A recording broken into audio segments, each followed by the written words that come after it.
Ebbene sì, è ufficiale. Come già anticipato alcuni mesi fa, qualcosa con Ryanair sta per cambiare.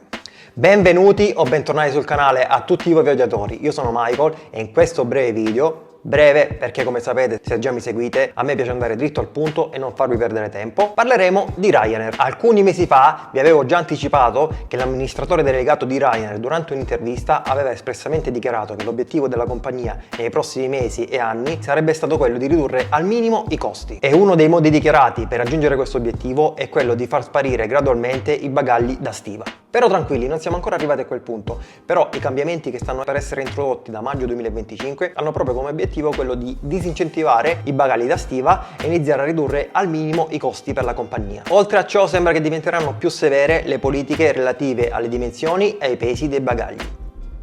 Ma andiamo con ordine. La prima importante novità riguarda i check-in. Da maggio 2025 non saranno più disponibili i check-in Ryanair in aeroporto, quindi sarà essenziale fare il proprio check-in direttamente online, scaricando la carta d'imbarco digitale o stampandola preventivamente. E attenzione, perché se si arriva in aeroporto senza aver fatto il check-in e senza avere con sé la carta d'imbarco, la multa da pagare è di 60 euro. Altra importante novità riguarda le multe, e questa volta molto più salate perché parliamo di 120 euro per chi perde il proprio volo dopo aver fatto il check-in online e per chi arriva in ritardo al gate. Dunque in questo caso Ryanair consiglia di arrivare in aeroporto sempre entro 40 minuti dalla partenza del proprio volo. Si potrà sempre portare con sé il bagaglio piccolo 40-20-25 e il secondo bagaglio leggermente più grande 55-40-20 acquistando priority boarding. Dunque questo aspetto rimane invariato, ma attenzione perché Ryanair ci tiene a far sapere che le politiche saranno un po' più severe. Infatti chi supererà le dimensioni massime consentite e il peso massimo consentito dovrà pagare una multa di 70 euro.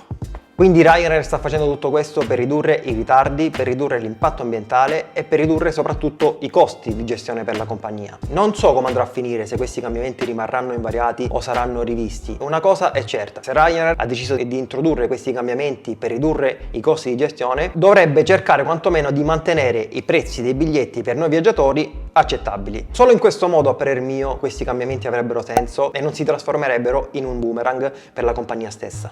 Detto ciò, questo brevissimo video giunge al termine, spero che vi sia stato utile e mi interessa sapere cosa ne pensate voi qui sotto nei commenti. Inoltre, se non l'avete ancora fatto, considerate di iscrivervi al canale per non perderci di vista e ci vediamo nel prossimo video. Ciao!